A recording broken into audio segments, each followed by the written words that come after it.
65ನೆಯ ಕರ್ನಾಟಕ ರಾಜ್ಯೋತ್ಸವದ ನಿಮಿತ್ತ ಧಾರವಾಡ ಮಧುವಣಗಿತ್ತಿಯಂತೆ ಶೃಂಗಾರಗೊಂಡಿದೆ. ಕೋವಿಡ್-19 ಸಂದರ್ಭದಲ್ಲಿಯೂ ಕೂಡ ಸರಳವಾಗಿ ಈ ಬಾರಿಯ ಕರ್ನಾಟಕ ರಾಜ್ಯೋತ್ಸವವನ್ನು ಆಚರಣೆ ಮಾಡಲಾಗುತ್ತಿದ್ದು, ಕರ್ನಾಟಕ ನವನಿರ್ಮಾಣ ಸೇನೆ ವಿಭಿನ್ನವಾಗಿ ಕರ್ನಾಟಕ ರಾಜ್ಯೋತ್ಸವವನ್ನು ಆಚರಣೆ ಮಾಡಿದೆ. ಹಾಗಿದ್ರೆ ಬನ್ನಿ ಅವರೊಂದಿಗೆ ಮಾತಾಡ್ಸ್ಕೊಂಡು ಬರೋಣ. ಕರ್ನಾಟಕ ನವನಿರ್ಮಾಣ ಸೇನೆಯ ಧಾರವಾಡದ ಜಿಲ್ಲಾಧ್ಯಕ್ಷರು ಗಿರೀಶ್ ಕುಮಾರ್ ಅವರು ಇವತ್ತು ನಮ್ಮ ಜೊತೆ ಇದ್ದಾರೆ. ಬನ್ನಿ ಅವರೊಂದಿಗೆ ಮಾತಾಡ್ಸ್ಕೊಂಡು ಬರೋಣ. ಸರ್, ಮೊದಲನೇದಾಗಿ ಕರ್ನಾಟಕ ರಾಜ್ಯೋತ್ಸವದ ಹಾರ್ದಿಕ ಶುಭಾಶಯಗಳು.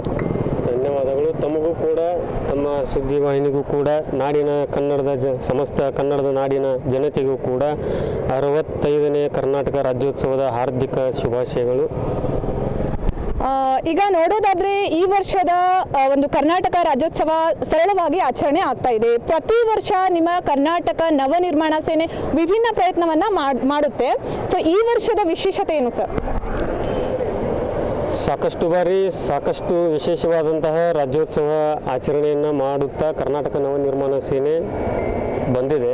ಆದರೆ ಈ ವರ್ಷ ಕರೋನಾ ತಡೆಗಟ್ಟುವ ನಿಟ್ಟಿನಲ್ಲಿ ಸರ್ಕಾರದ ಜೊತೆಗೆ ಕೈ ಜೋಡಿಸುವ ಒಂದು ನಿಟ್ಟಿನಲ್ಲಿ ಅತ್ಯಂತ ಸರಳತೆಯಿಂದ ಶಾಂತ ರೀತಿಯಿಂದ ಕರ್ನಾಟಕ ಏಕೀಕರಣ ಚಳುವಳಿಗೆ ಹೋರಾಡಿದಂಥ ಗಣ್ಯರ ಪ್ರತಿಮೆಗಳಿಗೆ ಮಾಲಾರ್ಪಣೆಯನ್ನು ಮಾಡುವ ಮುಖಾಂತರ ಬೈಕ್ ರ್ಯಾಲಿ ಇಲ್ಲಿ KCD ಕಾಲೇಜಿನಲ್ಲೂ ಕೂಡ ಕರ್ನಾಟಕ ಏಕೀಕರಣ ಚಳುವಳಿಗೆ ಹೋರಾಡಿದಂಥ ಮಹನೀಯರ ಪ್ರತಿಮೆಗಳಿದ್ವು.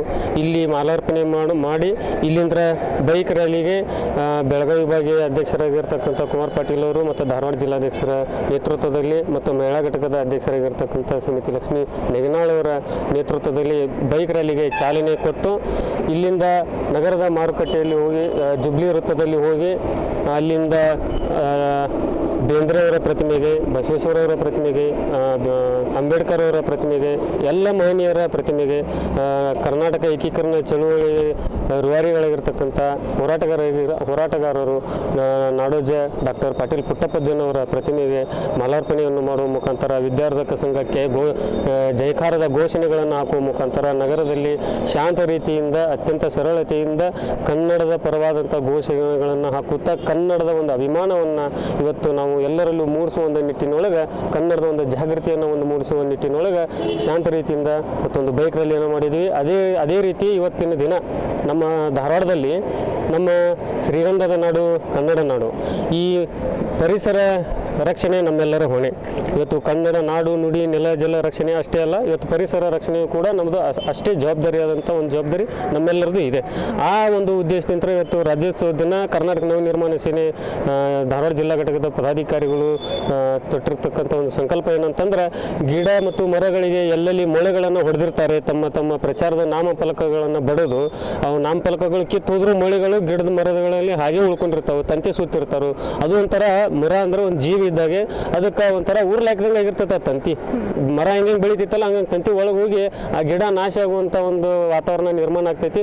ಹಾಗಾಗಿ ಮರಗಳನ್ನು ರಕ್ಷಿಸುವ ಒಂದು ಸಂಕಲ್ಪವನ್ನು ತೊಟ್ಟು ಇವತ್ತಿನ ದಿನ ಪರಿಸರ ಜಾಗೃತಿ ಅಭಿಯಾನವನ್ನು ಕೂಡ ಇನ್ನು ನಿರಂತರವಾಗಿ ನಾವು ಮಾಡ್ತೀವಿ ಅನ್ನೋ ಒಂದು ಉದ್ದೇಶ ಇಟ್ಟುಕೊಂಡು ಮರಗಳಿಗೆ ಹೊಡೆದಿರ್ತಕ್ಕಂಥ ಮೊಳೆಗಳನ್ನು ಕೀಳುವ ಕೆಲಸವನ್ನು ಕರ್ನಾಟಕ ನವನಿರ್ಮಾಣ ಸೇನೆ ಧಾರವಾಡ ಜಿಲ್ಲಾ ಘಟಕದ ಕಾರ್ಯಕರ್ತರು ಇವತ್ತು ರಾಜ್ಯೋತ್ಸವ ದಿನ ಮಾಡಿದ್ದೀವಿ ಮೇಡಮ್. ಸೊ ವೃಕ್ಷೋ ರಕ್ಷಿತೆ ರಕ್ಷಿತ ಅಂತ ಅಂತಾರಲ್ಲ, ಆ ರೀತಿ ನಾವು ಗಿಡ ಮರಗಳನ್ನು ರಕ್ಷಣೆ ಮಾಡಿದರೆ ನಾಳೆ ದಿನ ಒಳ್ಳೆಯ ಮಳೆ ಬೆಳೆ ಬರುತ್ತೆ ಅನ್ನುವ ಒಂದು ಕಲ್ಪನೆಯೊಂದಿಗೆ ಇವತ್ತಿನ ದಿನ ಕರ್ನಾಟಕ ನವನಿರ್ಮಾಣ ಸೇನೆ ಒಳ್ಳೆಯ ಒಂದು ಕಾರ್ಯವನ್ನು ಮಾಡಿದೆ. ಅದೇ ರೀತಿ ನವನಿರ್ಮಾಣ ಸೇನೆಯ ಬೆಳಗಾವಿ ವಿಭಾಗೀಯ ಅಧ್ಯಕ್ಷರು ಇವತ್ತು ನಮ್ಮ ಜೊತೆ ಇದ್ದಾರೆ. ಬನ್ನಿ ಅವರೊಂದಿಗೆ ಮಾತಾಡ್ಸ್ಕೊಂಡು ಬರೋಣ. ನಮಸ್ಕಾರ ಸರ್. ಸರ್, ಪ್ರತಿ ವರ್ಷವೂ ಕರ್ನಾಟಕ ರಾಜ್ಯೋತ್ಸವ ಆಚರಣೆ ಆಗುತ್ತೆ. ಈ ವರ್ಷದ ಕರ್ನಾಟಕ ರಾಜ್ಯೋತ್ಸವದ ದಿನದಂದು ನೀವು ಕನ್ನಡಿಗರಿಗೆ ಏನು ಹೇಳಲಿಕ್ಕೆ ಇಷ್ಟಪಡ್ತೀರಾ?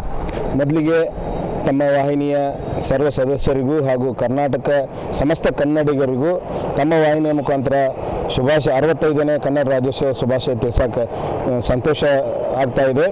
ನಾನು ಇವತ್ತು ಕರ್ನಾಟಕ ನವನಿರ್ಮಾಣ ಸೇನೆ ಪ್ರತಿ ವರ್ಷ ಒಂದೊಂದು ಹೊಸ ವಿಭಿನ್ನವಾದ ಹೋರಾಟಗಳನ್ನು ಮಾಡ್ಕೊತ ನವನಿರ್ಮಾಣ ಸೇನೆ ಇಲ್ಲಿವರೆಗೆ ಬಂದಿದೆ.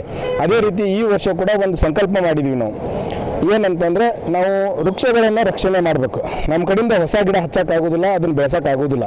ಅದಕ್ಕಾಗಿ ಇದ್ದ ಗಿಡಗಳನ್ನು ರಕ್ಷಣೆ ಮಾಡ್ಕೋಬೇಕು. ಏನಂತಂದರೆ, ನಾವು ಅದಕ್ಕೆ ಮಾತು ಬರೋಂಗಿಲ್ಲ, ಅದಕ್ಕೆ ಏನೂ ಇದು ಆಗೋಂಗಿಲ್ಲ ಅಂತೇಳಿ ನಾವು ಅದಕ್ಕೆ ಮೆಳಿ ಹೊಡೆದು ನಮ್ಮ ಅಡ್ವರ್ಟೈಸ್ಮೆಂಟ್ ಬೋರ್ಡ್ಗಳನ್ನು ಹಾಕ್ತೀವಿ, ನಂಬರ್ಗಳನ್ನು ಹಾಕ್ತೀವಿ. ಅದಕ್ಕೆ ನಮಗೆ ಬೇಕಂತಂದ್ರೆ ನಮ್ಮ ಬಿಲ್ಡಿಂಗಿಗೆ ತೊಂದರೆ ಆಗಿದ್ದರೆ ನಾವು ಸ್ವಾರ್ಥಕ್ಕಾಗಿ ಅದನ್ನು ಕಟ್ ಮಾಡಿ ತೆಗೆದೋಗಿತೀವಿ. ಅದಕ್ಕೆ ಸರ್ಕಾರದಲ್ಲಿ ಅದು ಕ್ರೈಮ್ ಆದರೂ ಕೂಡ ಅದನ್ನು ಯಾರೂ ಅವೇರ್ನೆಸ್ ಅಷ್ಟು ಸೀರಿಯಸ್ ಆಗಿ ತಗೋದಿಲ್ಲ. ಹೀಗಾಗಿ ಅದನ್ನೊಂದು ಅವೇರ್ನೆಸ್ ನಾವು ಯುವಕರಲ್ಲಿ ಮೂಡಿಸ್ಬೇಕಾಗಿತ್ತು. ಅದಕ್ಕಾಗಿ ನವನಿರ್ಮಾಣ ಸೇನೆ, ನಮ್ಮದು ಕರ್ನಾಟಕ ನವನಿರ್ಮಾಣ ಸೇನೆ ಧಾರವಾಡ ಘಟಕದ ಗಿರೀಶ್ ಪೂಜಾರ್ ಅವರು ಹಾಗೂ ನಾವು ಎಲ್ಲರೂ ಒಂದು ನಿರ್ಧಾರ ಮಾಡಿದ್ವಿ, ಇವತ್ತಿಂದ ನಾವು ಆ ಕಾರ್ಯ ಕೈಗೊಳ್ಳೋಣಪ್ಪ. ಹಾಗಾಗಿ ಇವತ್ತಿಂದ ಆ ಕಾರ್ಯವನ್ನು ಕೈಗೊಂಡಿದ್ದೀವಿ. ಅನೇಕ ಕಡೆ ನಾವು ಗಿಡ ಮರಗಳನ್ನು ಏನು ಅವ್ರು ಬರೆದಿದ್ರಲ್ಲ ಬೋರ್ಡ್ಗಳನ್ನು ಕೇಳೋದ್ರ ಮುಖಾಂತರ, ಅಲ್ಲಿ ಮಳೆಗಳನ್ನು ಕೇಳುವ ಮುಖಾಂತರ ನಾವು ಈ ಅಭಿಯಾನವನ್ನು ಪ್ರಾರಂಭ ಮಾಡಿದ್ವಿ.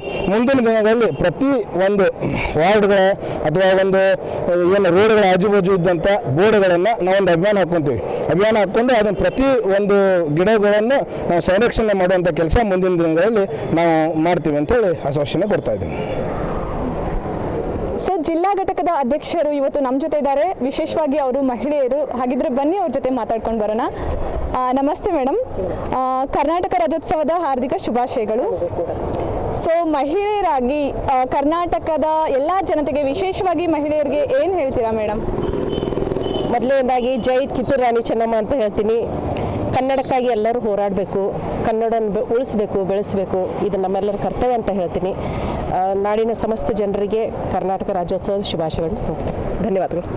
ಶಾರ್ಟ್ ಆ್ಯಂಡ್ ಸ್ವೀಟ್ ಆಗಿ ಎಲ್ಲರೂ ಕನ್ನಡವನ್ನು ಉಪಯೋಗ ಮಾಡೋಣ, ಗಾಂಚಾಲಿ ಬಿಡಿ ಕನ್ನಡ ಮಾತಾಡಿ. ಸೊ ಎಲ್ಲರೂ ಕೂಡ ಇವತ್ತಿನಿಂದ ಕನ್ನಡವನ್ನು ಮಾತನಾಡೋಣ. ಅದರ ಜೊತೆಗೇನೆ ಎಲ್ಲೆಲ್ಲಿ ವೃಕ್ಷಗಳಿಗೆ ಮೊಳೆಗಳನ್ನು ಬಡಿಯೋ ಕಾರ್ಯಗಳು ನಡೀತಾ ಇದ್ದಾವೆ ಅದನ್ನು ತೆಗೆದು ಹಾಕೋ ಪ್ರಯತ್ನವನ್ನು ನಾವು ಸೇರಿ ಇವರಿಗೆ ಕೈ ಜೋಡಿಸೋಣ ಅಂತ ಹೇಳ್ತಾ, bureau report, news 10 Karnataka, Dharwad.